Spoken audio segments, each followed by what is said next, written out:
प्रिय दर्शकों नमस्कार। आइए सुनते हैं आज का मुख्य समाचार।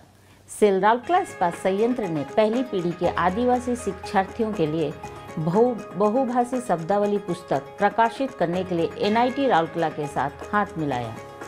सेल राउरकेला इस्पात संयंत्र के इस्पात जनरल अस्पताल में सफल पेचीदा अस्थि शल्य चिकित्सा और आज़ादी का अमृत महोत्सव की कड़ी में आज के व्यक्तित्व है रमा देवी चौधरी। अब समाचार विस्तार से। एक अनोखी निगमित सामाजिक दायित्व CSR पहल के अंतर्गत सेल राउरकेला इस्पात संयंत्र RSP ने पहली पीढ़ी के आदिवासी शिक्षार्थियों के लिए एक बहुभाषी शब्दावली पुस्तक आसो पढ़िबा आमो भाषा प्रकाशित करने के लिए राष्ट्रीय प्रौद्योगिकी संस्थान NIT राउरकेला के साथ सहयोग किया है।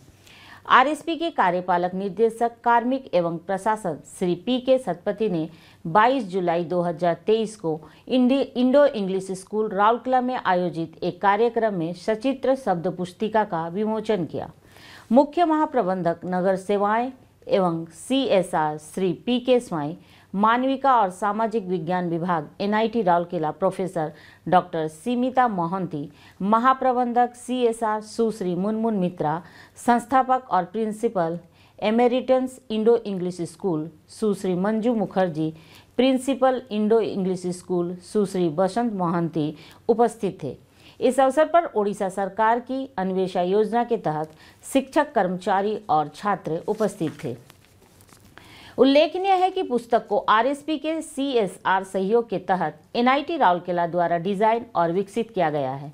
RSP के CSR विभाग ने परियोजना के कार्यान्वयन के लिए 12 लाख रुपए प्रदान किए हैं। पुस्तक की 400 प्रतियां योजना के अंतर्गत आने वाले विभिन्न स्कूल में वितरित की जाएगी। श्री सतपति ने लुप्त होते जनजातीय भाषाओं के संरक्षण और प्रचार के महत्व पर जोर देते हुए उद्योग और शिक्षा जगत के बीच सहयोगात्मक प्रयास की सराहना की। उन्होंने विश्वास व्यक्त किया कि सचित्र शब्दावली पुस्तक इस क्षेत्र में पहली पीढ़ी के आदिवासी शिक्षार्थियों के लिए सीखने सिखाने की खामियों को प्रभावी ढंग से पूरा करेगी। उन्होंने छात्रों को जीवन में सफलता प्राप्त करने के लिए अनुशासन और ईमानदार प्रयासों के साथ अपने सपनों को साकार करने के लिए प्रोत्साहित किया। श्री स्वाई ने अपने संबोधन में ओडिया, हिंदी और अंग्रेजी भाषाओं के अलावा 6 आदिवासी भाषाओं को शामिल करने वाली व्यापक पुस्तक के प्रकाशन पर प्रसन्नता व्यक्त की। उन्होंने आशा व्यक्त की कि इस पुस्तक से आदिवासी बच्चों को उन्नति सीखने की यात्रा में बहुत लाभ होगा। प्रोफेसर डॉक्टर सीमिता मोहंती ने पुस्तक को सफल बनाने में उनकी बहुमूल्य सहायता के लिए RSP के प्रति अपना आभार व्यक्त किया। उन्होंने अन्य संस्कृतियों और भाषाओं के लिए समझ और सराहना को बढ़ावा देने में बहुभाषी शिक्षा के महत्व पर प्रकाश डाला, जो टिकाऊ बहुभाषावाद को भी बढ़ावा देगा। एक महत्वपूर्ण आदिवासी आबादी वाले अनुसूचित जिले के रूप में सुंदरगढ़ की स्थिति को देखते हुए उन्होंने आदिवासी बच्चों को सीखने की प्रक्रिया में सहायक के लिए एक पुस्तक के महत्व को रेखांकित किया। सुश्री मित्रा ने अपने संबोधन में RSP द्वारा की गई असंख्य CSR पहलों पर प्रकाश डाला और आदिवासी बच्चों को पुस्तक के माध्यम से भाषाओं को समझने, बूझने और आत्मसात करने में मदद करने में इस नई CSR पहल के महत्व पर जोर दिया। पुस्तक की संकल्पना और संकलन प्रोफेसर सीमिता मोहंती और इंडो इंग्लिश स्कूल के शिक्षक डॉक्टर के विश्वनाथ द्वारा किया गया है।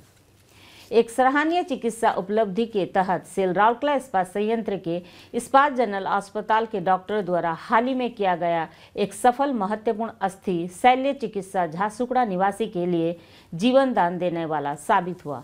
एक गंभीर दुर्घटनाग्रस्त मरीज को बेहोशी की हालत में अस्पताल लाया गया था, जिसके दाहिने पैर के टिबिया फीमर और इंट्रोकैनेक्ट्रिक क्षेत्र में कई फ्रैक्चर हुए थे। आगमन पर मरीज को तुरंत गहन चिकित्सा इकाई ICU में भर्ती कराया गया और तत्काल चिकित्सा सहायता प्रदान की गई। विशेष मेडिकल टीम में शामिल अस्थि विशेषज्ञ इकाई और एनेस्थीसियोलॉजी विभाग के समर्पित अस्थि विशेषज्ञ, शल्य चिकित्सक और कुशल मेडिकल पर पैरामेडिकल स्टाफ ने मुख्य चिकित्सा अधिकारी चिकित्सा एवं स्वास्थ्य सेवाएं डॉक्टर LK बिस्वाल और अतिरिक्त मुख्य चिकित्सा अधिकारी चिकित्सा एवं स्वास्थ्य सेवाएं डॉक्टर SK तिवारी के मार्गदर्शन के अथक प्रयास किया।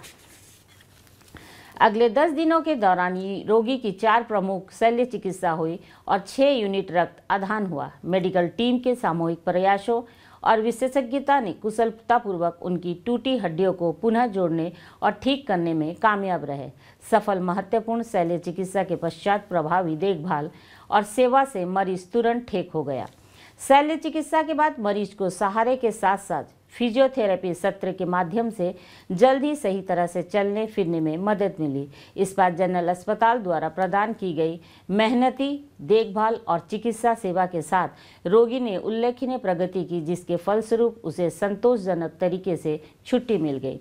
1959 में अपनी स्थापना के बाद से इस्पात जनरल अस्पताल ने न केवल कर्मचारियों और उनके आश्रितों की सेवा की है, बल्कि आसपास के पड़ोसी जिलों और राज्यों के समुदाय को भी अपनी सहायता और चिकित्सा विशेषज्ञता प्रदान की है।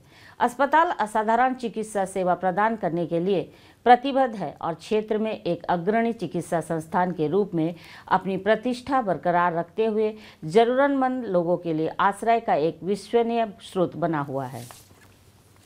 सिलराउरकेला इस्पात संयंत्र में चल रहे आज़ादी का अमृत महोत्सव समारोह के तहत ओडिशा के कुछ प्रसिद्ध प्रतिष्ठित व्यक्तियों पर समाचारों की एक कड़ी प्रस्तुत कर रहा है। आज हम रमा देवी चौधरी को उनकी पुण्यतिथि पर याद कर रहे हैं।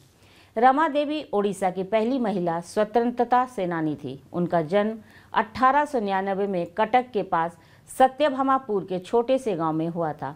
उन्हें उचित शिक्षा नहीं मिली और उन्हें 15 साल की उम्र में गोपबंधु चौधरी से शादी कर ली। वह और उनके पति महात्मा गांधी से मिलने के बाद 1921 में भारतीय स्वतंत्रता आंदोलन में शामिल हुए। वह महात्मा गांधी से अत्यधिक प्रभावित थी और महिलाओं को स्वतंत्रता संग्राम में शामिल होने के लिए प्रोत्साहित करने के लिए गांव-गांव जाती थी। वर्ष 1930 में उन्होंने ओडिशा में नमक सत्याग्रह आंदोलन में सक्रिय रूप से भाग लिया। महिला स्वतंत्रता कार्यकर्ताओं जैसे सरला देवी, मालती चौधरी और अन्य के साथ कई बार गिरफ्तार कर उन्हें जेल भेजा दिया गया था। 1942 के भारत छोड़ो आंदोलन के दौरान उनके पति गोपबंधु चौधरी सहित रमा देवी के पूरे परिवार को गिरफ्तार कर लिया गया था। रमा देवी भी जयप्रकाश नारायण, विनोबा भावे और उनके चाचा उत्कल गौरव मधुसूदन दास की विचारधाराओं की अनुयायी थी। कस्तूरबा गांधी की मृत्यु के बाद गांधी जी ने उन्हें ओडिशा शाखा के कस्तूरबा ट्रस्ट के प्रतिनिधि का काम सौंपा। 22 जुलाई 1985 को उनका निधन हो गया। आज के हिंदी समाचार यहीं समाप्त होता है। नमस्कार।